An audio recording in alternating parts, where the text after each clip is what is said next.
Guys, first of all, how does it feel having your movie being premiered at Pacha tonight?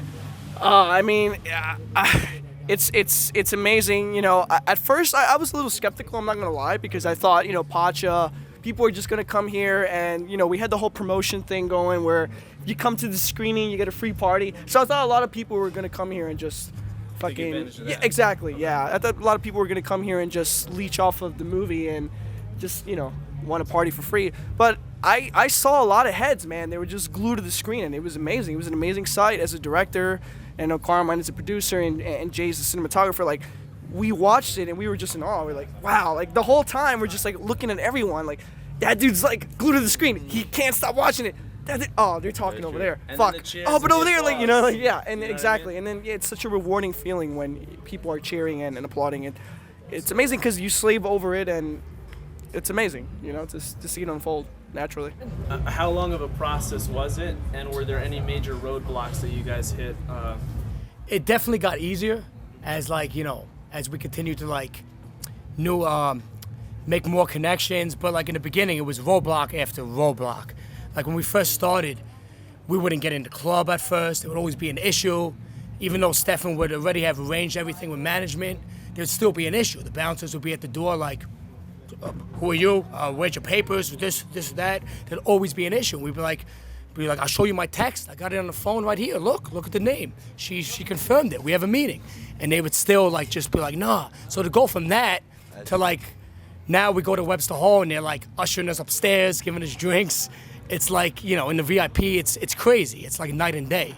It's dope as hell. I mean, we started, I guess, the summer of 2009, I want to say. Right? Was this 2000? Yeah. At any point that some of the material was going to get dated?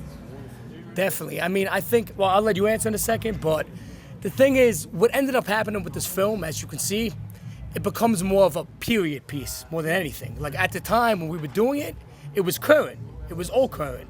But now, when you look back at it, a lot of these stuff guys are talking about, it's just not relevant, So you really got to look at it more as a period piece. That's how I'm looking at it. Sure. We spoke earlier about Kanye. Were there any other artists that you guys really tried to get but couldn't get a hold of? Absolutely. There's a whole slew of artists that I couldn't get a hold of. Kanye, Lady Gaga, will.i.am. Till this day, I'm still chasing will.i.am. It's crazy because a lot of the David Guetta. There's a lot of artists that I feel would fit the film perfectly. Sure. And they're the right puzzle piece, but for some reason, management gets in the way. As you guys witnessed, there was an absence of women, that we try to rectify with the sequel, and it's unfair because I really I reached out to MIA, I reached out to Robin, I reached to Santi. There was a lot of female artists that I felt would fit the first film, but unfortunately, management is a little. Do you think this first film is going to help you guys kind of open up that door for this second segment? Do you think that'll open up some more avenues for you guys?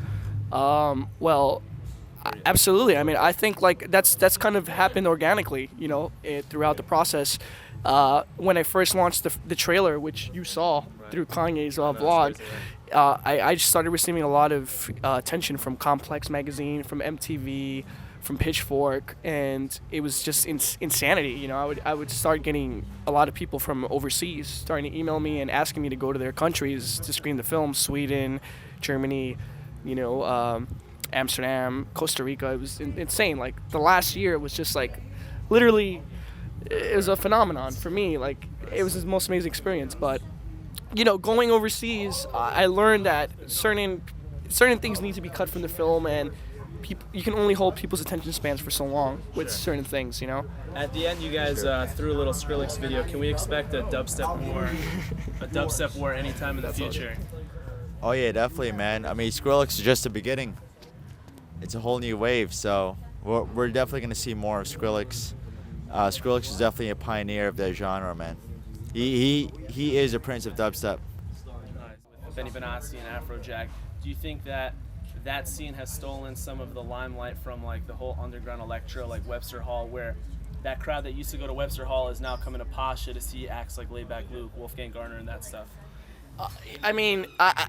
I would choose my words carefully. Stolen, I don't think is the right word. I think what's going on now is it's an interesting convergence between Big Room House and more the tastemaker stuff, And to see Afrojack tweet that he's working with Steve Aoki and Omarion is amazing to me. Right. Like some people, you guys, touch upon that in the movie. The whole genre is getting blurred. Like that's a perfect exactly. example of that.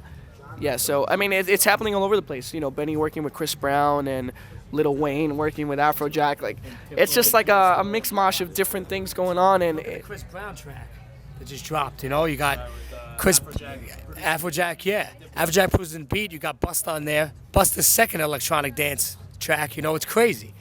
I mean, would you ever think you would see Busta on like an EDM track? It's nuts. And yeah, Twista, and then Twista jumped on the remix.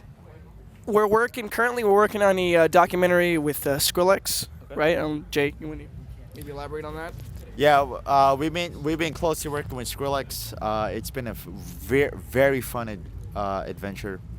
We're very intimate with Skrillex, so that's gonna come out really dope, man. And the return of the synth, yeah. Yeah, I mean, it's no, fuck it, man. You know what I mean? Like while we're out in the open, you know what I mean? Like, let's go balls deep in this bitch.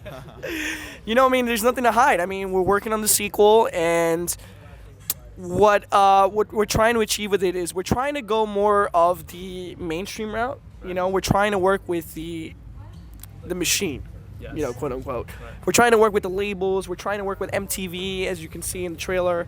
We're working with the people behind the scenes, the people that are propelling EDM in America.